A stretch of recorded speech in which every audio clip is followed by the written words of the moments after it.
সোজা তো লাগছে, বাট আমার মনটা অনেক বড়, তো সেই জন্য আমি সবার কাছে দিই। কে সারা কাউকে দেখতেছেন না, তাহলে চলেন কার মেরে দিয়ে আপনাকে। আমাকে যে পাবে সেখানে মধু মধু করবে, বুঝছো? আমি একটা রসমালাই খাও খাও। ওয়ালাইকুম ব্রাদার, কেমন আছেন সবাই? আশা করি সবাই ভালো আছেন। M A entertainment YouTube channel থেকে আপনাদেরকে স্বাগত।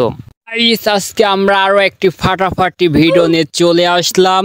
আজকে ভিডিওটি রয়েছে আমাদের রিজা আপা, যাকে আমরা গাড় মেরে দেব। আজকের ভিডিওটি একটা ধামাকা ভিডিও নিয়ে চলে আসছি, আর আমাদের রিজা আপা সবার কাছ থেকে মারা খেতে চাই। আজকের ভিডিওতে তাকে নিয়ে রোস্ট করব, তো দেরি কি, চলো বলে দি গাইস। আমাদের নতুন চ্যানেলে যারা নতুন তারা অবশ্যই সাবস্ক্রাইব করে দিবেন, আর বেশি কথা বলবো না, তো চলো আমরা রিজা আপাকে গাড় মেরে দিয়ে আসি। তো রিজা আপা কেমন আছেন আপনি? আগে তো ভালোই ছিলাম, এখন আপনাকে দেখার পরে মনটার ভিতরে আরো আরাম লাগছে। আরাম লাগতেছে মানে?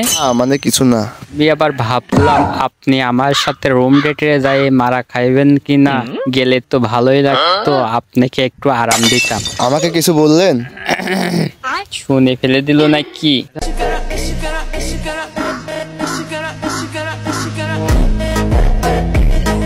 আপা, আপনার বান্ধবীর বয়ফ্রেন্ডের সাথে আপনি যে কক্সবাজার গেলেন, তারপরে আপনার বান্ধবীর বয়ফ্রেন্ড আপনাকে আইফোন দেওয়ার জন্য 7 মিনিট 15 সেকেন্ড রুম ডেট করলো।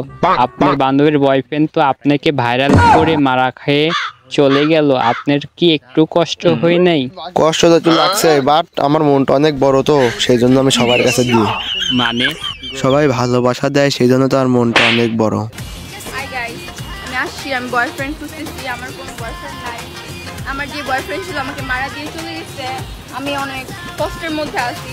তো তোমরা যদি আমার সাথে রিলেশন করতে চাও, আমার টিকটক ফেসবুকে নক করতে পারো। বাই দা ওয়ে, আমার টিকটক হলো আমার বয়ফ্রেন্ড নিয়ে গেছে, বুঝছো? মানে মারা দিয়ে চলে গেছে, যাই হোক বাদ দাও। এখন তোমরা যদি আমার সাথে রিলেশন করতে চাও তাহলে আমার টিকটকে নক দিও, যে আমার বান্ধবী মেনশন করে দিবেন নক। এই জন্য তো আপনাকে সবাই মারা দিয়ে চলে যায়। ও আপনার বান্ধবীর বয়ফ্রেন্ড আপনাকে গাড় মেরে দিয়ে চলে গেল, তারপরে এত কষ্ট নিয়ে আপনি বয়ফ্রেন্ড খুঁজতেছেন কেন? আপনাকে তো বললাম আমার মনটা অনেক বড়, তো সেই জন্য আমার গাড় মারা খাইতে অনেক ভালো লাগে। বলি আপনার পম্পম এত বড় হলো কিভাবে? জি ভাইয়া, আমি এইভাবেই তো পম্পমটা বড় করছি। আমার লক্ষ্য হচ্ছে আমি মানুষের থেকে গাড় মারা নিয়ে ভাইরাল হতে চাই। এই জন্যই তো আমি বয়ফ্রেন্ড খুঁজতেছি যে আমার গাড় মেরে দিতে পারে। বয়ফ্রেন্ড লাগবে কেন? আশেপাশের দিক তাকাইলে তো হয়। কই আশেপাশে তাকালে তো কারুকেই দেখতে পাচ্ছি না, শুধু আপনাকে ছাড়া। আমাকে ছাড়া কাউকে দেখতেছেন না, তাহলে চলেন কার মেরে দিয়ে আপনাকে। চলো